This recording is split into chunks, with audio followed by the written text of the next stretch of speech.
Hello everyone, welcome back to Amy's Bookshelf. Today we're going to do my Jane Austen July TBR for 2022.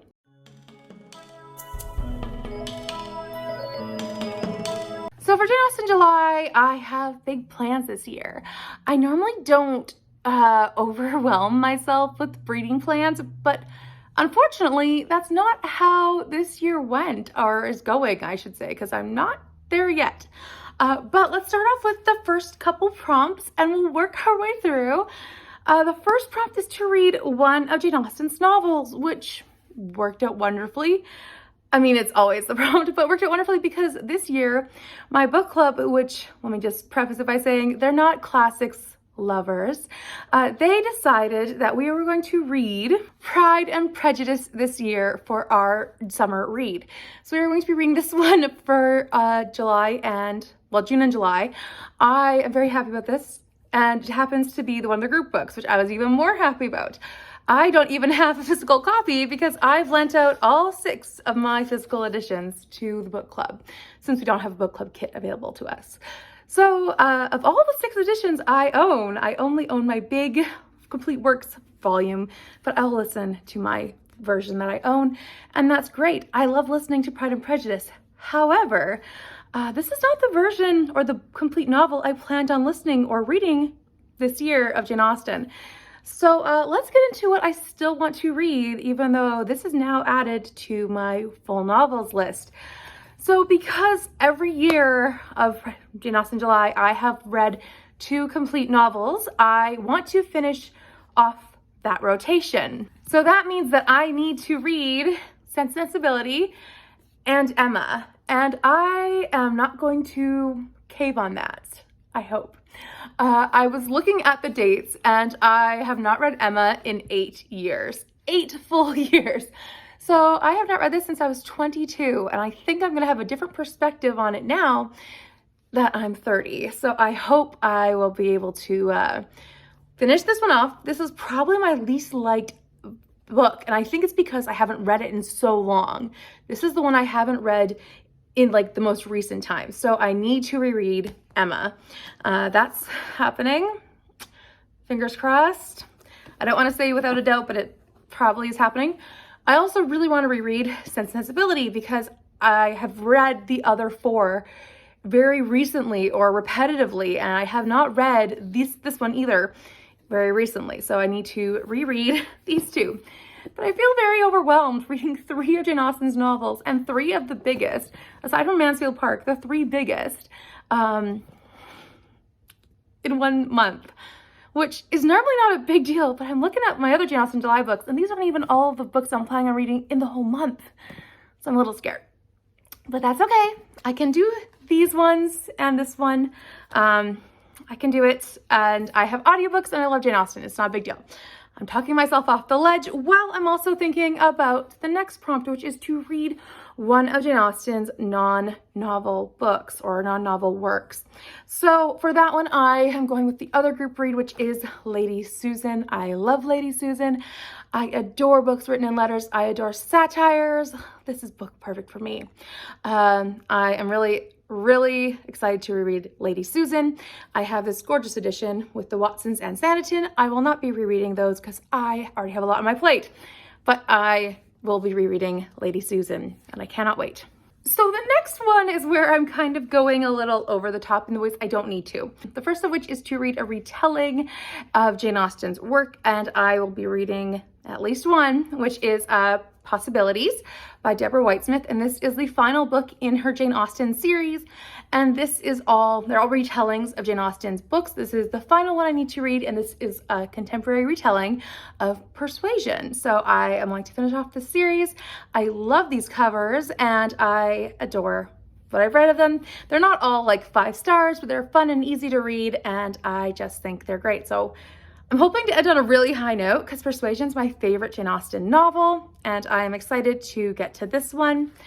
I also was walking around in Indigo one day, and I saw the perfect book, and I cannot resist picking it up, and I want to read it while I'm excited, and that's The Murder of Mr Wickham by Claudia Gray. I know nothing about this.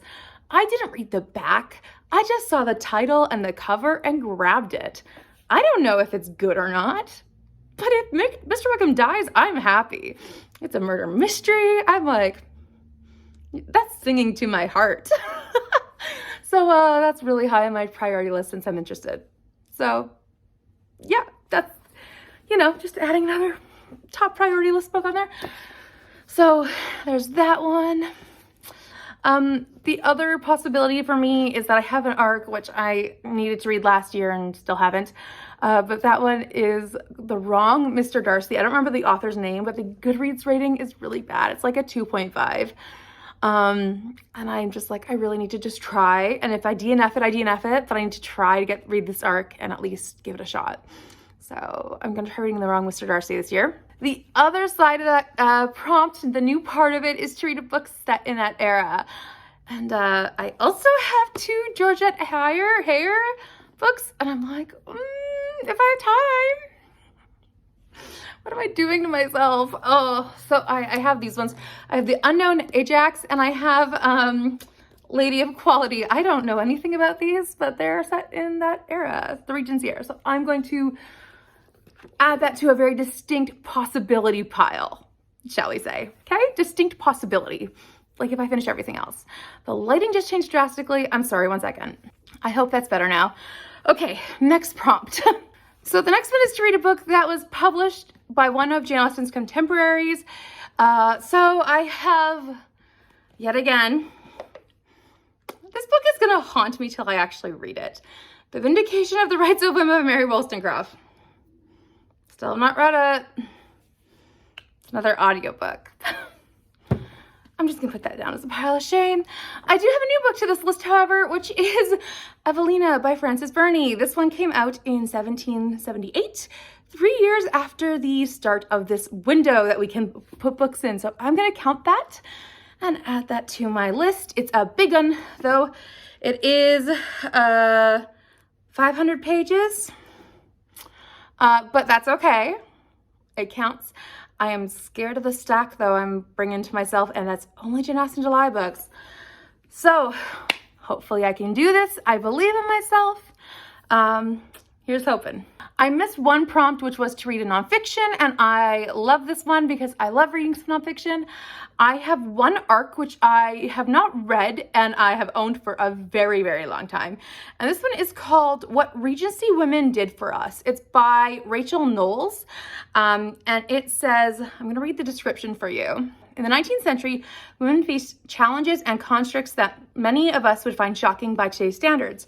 What Regency Women Did for Us tells the inspirational stories of 12 women who overcame entrenched institutional obstacles to achieve trailblazing success, such as when German astronomer, Caroline Herschel, who discovered a comet that bears her name, French artist Marie Tresand, whose wax sculptures made her world famous, the great author Jane Austen, whose novels continue to delight generations of readers. These women were pioneers, philanthropists, and entrepreneurs, authors, scientists, and actresses, women who made an impact on their world and ours. So I am excited to read that one. I've owned it for a while. I also have What Matters in Jane Austen. So I have that one as well to listen to, and I have that one hopefully to listen to in time because I have so many books I need to listen to. I might push that one off because that one's an ebook that I just read. So I will see how much time I have to listen. And if I only read What Regency Women Did for Us, I'll be happy with that. But I would really like to get to What Matters in Jane Austen. So those are my reading challenges. Now on to the watching challenges. So as I'm reading Lady Susan, and I'm sure many people are, I really want to rewatch Love and Friendship, which is the movie interpretation of Love and Friendship, or not Love and Friendship, of Lady Susan with the childhood name of her, Jognelia, on there. I really want to rewatch that movie. I loved it when I watched it the first time, so I want to watch it again. I also, if anyone has a list of all of the modern retellings of Jane Austen's work, please tell me where it is, like online, or if there's a video about it, please tell me. I would love to know where's all those things because there are so few resources out there with this. Anyways, so I found a video at my library, a DVD, I should say, not video. It's called I Have Found It, and it was published in, like, put out in 2005. It's a Bollywood movie, and it's a Sensibility retelling, so, or remaking. So I'm gonna be watching that one. It looks like it has the main actress from Bride and Prejudice, so that's gonna be fun. And then I'm also gonna be watching the 2009 Emma, because I feel like if I'm reading the Emma, I should be watching the movie again. I love the movie Sensibility, so I don't need to rewatch that one. I mean, I probably will, but I don't need to. But I should definitely prioritize rewatching Emma and not the 2020 version, which was good, but I would like to watch another one to also recap my mind on what those ones were. So those are my watching ones and my reading plans. It's a lot. Oh, and I forgot to tell you one of my top priorities to read, because this is just adorable and I really want to share it with people who genuinely love what I found. This is on my TBR too. It's so cute. This is a little emotions primer. Isn't it adorable? It's about emotions. It's just characters in Jane Austen's book of this about emotions. I just love it so much. Yeah, I mean, if you're wanting me to sit down and do like a little read through of this, it's great. I know there's a Pride and Prejudice one of these out there, and honestly, it's so sweet. Yeah, if I ever have kids, these are gonna be like their board books. Just so sweet. They're gonna learn about emotions with Emma. I have Dracula with counting. It's gonna be so good. So anyways, yeah, this is a retelling on my TBR as well, although this one will not take up a lot of time. So yes, another book to add, but I'm not upset about that. So anyways, please let me know what you're reading for Jane Austen July. I did think about reading Persuasion in anticipation of the new movie, and along with the read-along, the book of Gems is reading. Gem of Books, sorry about that. Gem of Books is hosting, but honestly, I was like, I cannot read a fourth Jane Austen full novel in a month. And then I had a second thought, like a hint of a thought, that maybe I could read all 6 of her full novels in 1 month and challenge myself. And I thought, hold on, Naomi, just try to take it easy. So maybe not. But like I said, please let me know down below which Jane Austen novels are you reading, or if you're doing the read-along, Persuasion, or if you're doing the group read-alongs, what are you reading? And if you found any good retelling books, or if you found any good modern retelling shows or movies to watch, because I'd love to find more, because I don't feel like there's enough that are direct enough that we can call them that. So please let me know what your recommendations are down below in the comments. And if you've enjoyed this video, please like and subscribe, and I will chat with you next time. Bye for now.